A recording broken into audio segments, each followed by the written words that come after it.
Rugby on Off the Ball. With Vodafone, official sponsors of the Irish rugby team. Team of us.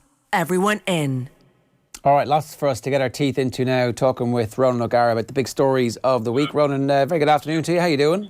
Hi, Ger. I'm very well, thank you. Yeah, Very good. I wanted to talk to you a little bit about that, actually, because I'm reading your column this morning in the Examiner, always a great read on a Friday. You were talking about confidence, and I thought there was an unexpressed part of it was the fact that your team must be feeling pretty confident, having won the first 3 games of 2020. Oh, well, yeah, I didn't even realise that. It's been good. You never get carried away to think you've turned the corner, but progress is definitely being made, and it's something we need to keep going. Momentum in sport is huge. Confidence among players is huge. Confidence among staff is very important as well. So we're going to be tested obviously tomorrow, but it's an exciting challenge and one we're looking forward to.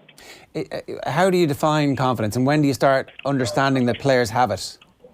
It's a fascinating subject for me. I've kind of remember after 100-odd caps, I don't know what it was, but I actually lost my confidence, and people couldn't understand what that looks like and how it can happen, but it can easily happen, and it can happen very quickly, and it can really erode away at your inside, and you pretend on the outside everything is fine, but that's not actually the case. And there's perfect examples of it. It's just very difficult, I think, especially in a country like Ireland, to probably comment on players, because essentially there's no real way of proving that, because they can argue it, but I'd have a fairly good idea watching players about, you can see whether there's natural flow to his game or there isn't a natural flow to his game. So I think as a coach it fascinates me, because I suppose it's the difference between believing in a structured game plan and giving them a framework, and then just going on autopilot playing on their instincts. I think when you mix up the two of them, you've got a really potent player, and it can take months to build up, and I think Arsene Wenger says you can lose it overnight. So the fact that you've actually been through this and gone through the losing of it, and you feel like you can diagnose it now in other players, when you're talking to your own players and you're coaching or you're working with players who you feel have lost it, what are you saying to them? That's a great question. What am I saying to them? It's not a short conversation. I think a lot of it is watching and analysing and just listening, and sometimes you can be blown away by their honesty or their lack of honesty sometimes, but one word or one phrase might just really resonate with you, and that kind of gives you the work on for the next day. And even as last week, I can remember it on the training pitch, and you can actually just see when a guy is struggling, he's probably over-analysing, and that even paralysis by analysis. He's looking for the perfect game, and sometimes you just need to get kind of basics, and then hopefully a big play comes to you. But I think when you're seeking that, sometimes you force it and you create a bigger hole for yourself. Yeah, I can completely understand exactly how that would happen, and I guess when you're in that scenario and you talk to a player, and it's about just making sure that you give them trust. Are you the type of coach who's going to pick a player who's lacking confidence in the hope that they're going to work through it, or do you take them out of the firing line for a few weeks and let them get their confidence back in the training ground? I think everyone is different, and it's a very good question. I think that's about knowing your players, I think, and sometimes it's difficult to know your players if you're looking at old tape, because you're looking at a player and you're not looking at the person. I think what makes a player is actually the character of the person as well. So I think in my short time already as kind of head coach, I've seen both sides. I think sometimes you just got to take a guy out of there, and there's other times, depending on the position, you got to let him work it through, because taking him out can actually be more detrimental. And I think it is something that's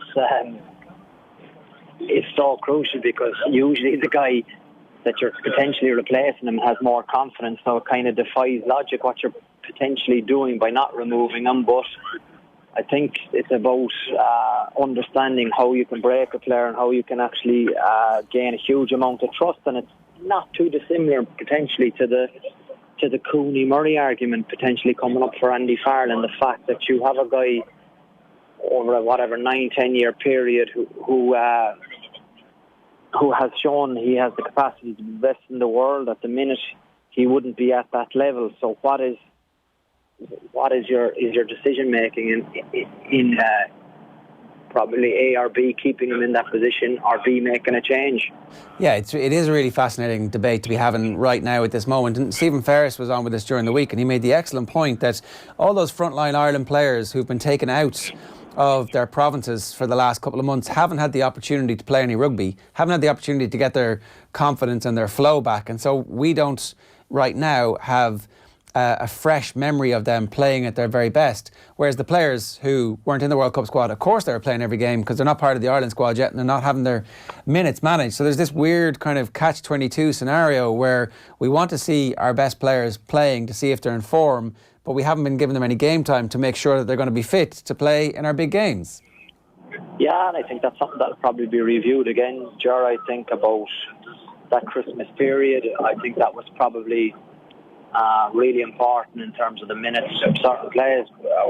I suppose weren't getting, but fringe players I think need to be playing a little bit more, and some other players need to be playing more. I think, as I said a number of times on this programme, I think if you're playing, especially as a number 10, 3 out of 4 weeks is ideal. I don't think you need to be getting more rest than that, because when you get into that flow state, everything happens so much easier for you. But you need to play games, and you should play good games, and that opens up the argument too about the players that are playing for Leinster, they're destroying every opposition in front of them. How ready are they going to be for tough battles for Six Nations? Yeah, it's really a double-edged sword. Just speaking of Andy Farrell and his potential style of play, Stuart Lancaster did an interview overnight with BBC Radio 5 Live, where he was saying that he expects that the game plan that is going to be espoused by Mike Catt's team and by Andy Farrell's team is going to be very much closer in alignment to what Leinster are playing. Not exactly the same. He said there'll be wrinkles between the two teams, but is that your expectation and your understanding as well, that that's how Ireland are going to play, a bit closer to the Leinster style than they were under Joe Schmidt? If they play it as well as Leinster playing it, they'll be in a great space. I think, I think at first it was kind of a comment that stopped me, and then I suppose I reflected on it and I thought, a lot of the teams are playing quite similarly in terms of, like, you're either playing a kind of a 1-3-2-2 or you're playing a 2-4-2, and the little wrinkles off that. But how it looks so much better is that Leinster are winning collisions, and it's not 2 or 3 guys for Leinster. It's kind of potentially up to 30 players that are given the jersey on any given night or any given game. That's where they're excelling. You look at their opportunity after 40 seconds against Leon, and they rip them up the right hand side with a bit of vision, a bit of scanning, and just good execution of basic skills. And obviously I think it was ruled out for ahead of the kicker for Luke McGrath's try, but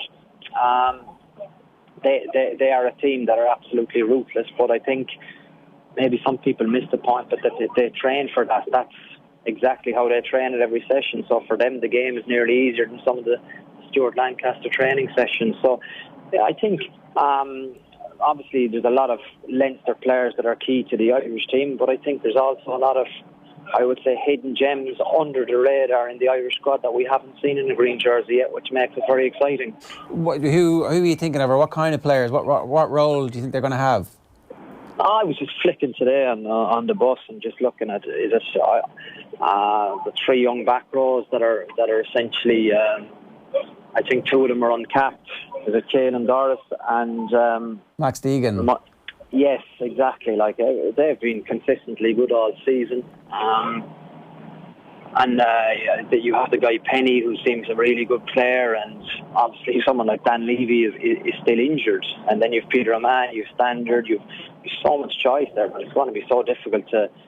I also think the combination of who they pick in the back row is going to be crucial as well, because the front 5, I think it's obviously, apart from Hooker, I think there's a lot of players that are locked into positions there. So the back row seems to be an area, and it always is, where we'll be hugely competitive. And I think it'll be interesting to see what way Andy Farrell goes about it, because it's his era now, and it is a little bit similar, maybe coming off the defeat to, or the 2 defeats in the World Cup to Japan and New Zealand, and the manner of them a little bit reminds me of this squad maybe of around 2000 when Warren Gatland kind of was the coach, and there was, I think it was 5 new caps announced after the debacle in Twickenham for the Scottish game, and it really, I think, gave new energy. I think with the amount of good players playing in Leinster at the minute, I think some of them are gonna really see game time in the Six Nations. I'm convinced of that. I'm going to come back to that now 1 second. Our rugby coverage is with thanks to Vodafone, Team of Us, everyone in.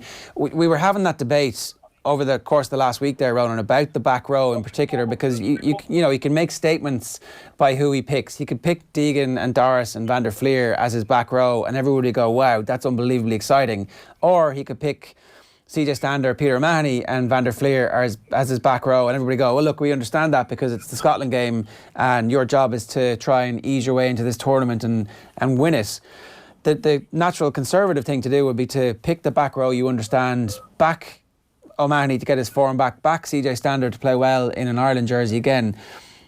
What do you think he's actually going to do? I don't know what he's going to do, obviously, but I would think, obviously, too, it depends on the number 10. Like, is Johnny going to be fit or not? Because he hasn't played a lot of rugby, so that's going to affect the number 9 situation. That obviously is going to affect the back row. He's not going to have 7. I would say, 7 surprises. I think there will probably be up to 3. Well, what you determine as a surprise, but I think you'll have a few different faces in there than finished the last international. And I think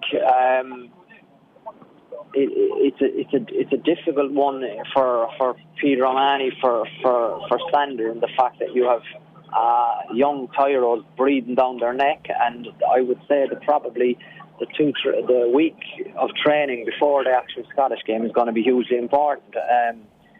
But then the flip side is that there's so much experience there too, and if you're the coach, and I can only imagine how Andy Farrell feels, you want to get off to a winning start against Scotland at home, so that's where trust in your players comes into it too, and depending on his relationship with O'Mahony and Stander and how he views their current form,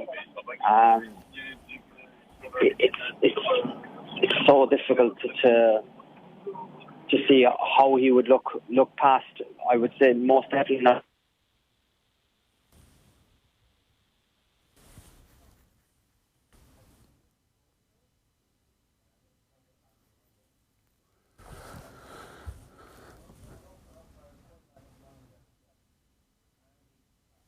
So you were just saying, Ron, you find it difficult to see how he would look past? Well, I think... Can you hear me, Ger? Yeah, I can hear you there now, yeah. Sorry, yeah, I think he will... I think that will be the toughest decision he will have. I think picking the combination in the back row. I think that's where he has huge flexibility and huge options. As you say, I think with... probably the age profile of Murray, Sexton, Stander, O'Mahony, all of these guys aren't probably going to be there for World Cup, and I know that's a long time away, but all the other nations are looking like that. You look at someone like Madar, who isn't even in the French squad, or Uge, so I think it might be difficult for some people, but he will definitely have an eye out, say, for one of those 2 young Leinster back row starting in this Scottish game. Yeah, and it feels like that would be an important statement as well, that like your current form is the thing that's going to get you in the team, as opposed to you were great for us and we know you're capable of being great again. And they're obviously such great professionals that they'll respond to that and take the challenge to the young lads who take their place.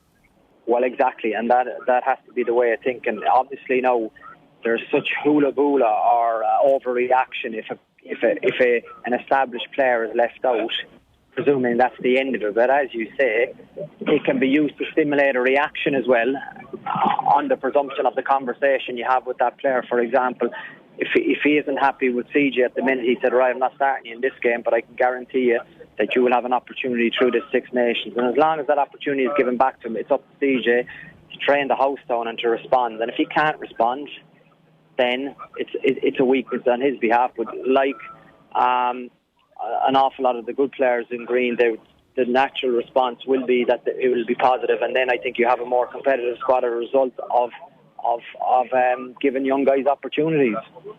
So am I hearing your back row is Peter O'Mahony, Van der Fleer, Caelan Doris?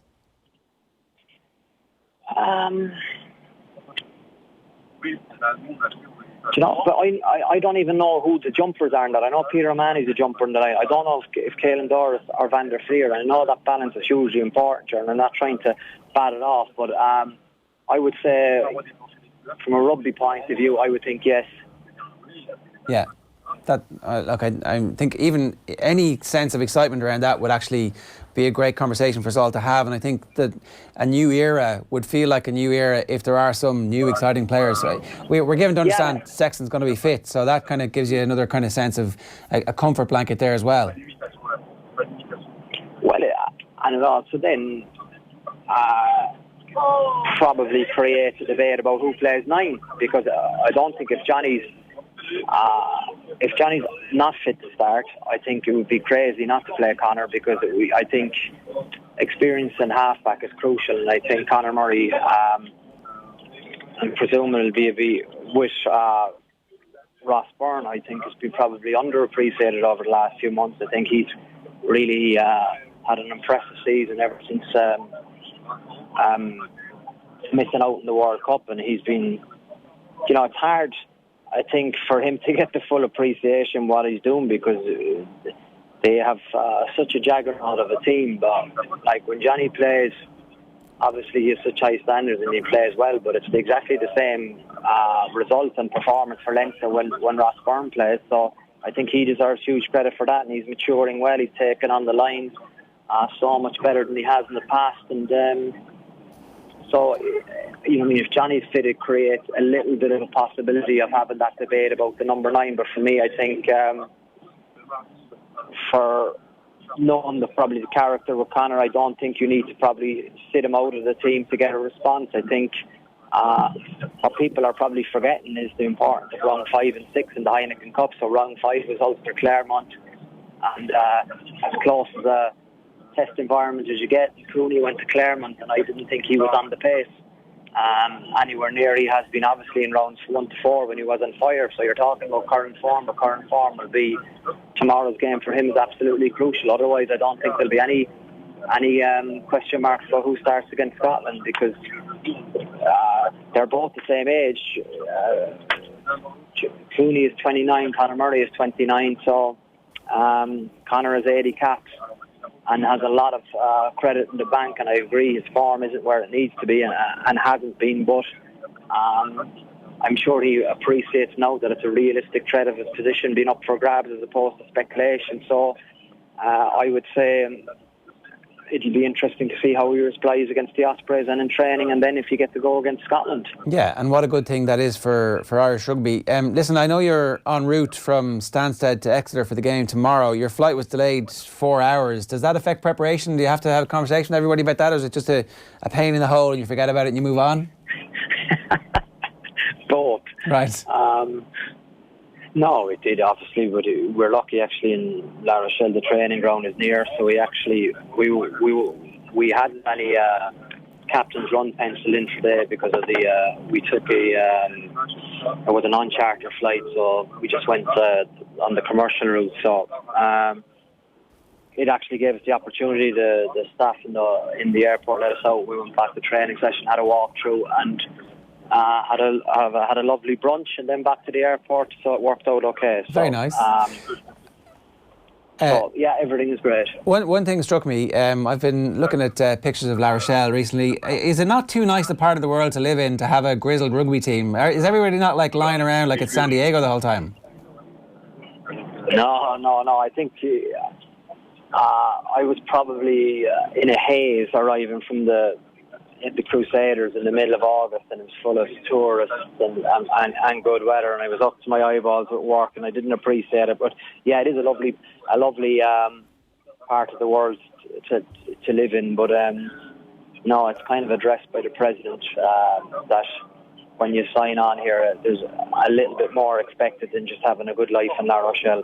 Right, fair enough. Well, I hope you're managing to do both, and I hope the confidence in the team continues to flow after this week. Thanks a million for joining us. Come on. Thanks, Ger. Good to chat. Cheers. Thank you. Rugby on Off the Ball. With Vodafone, official sponsors of the Irish rugby team. Team of us, everyone in.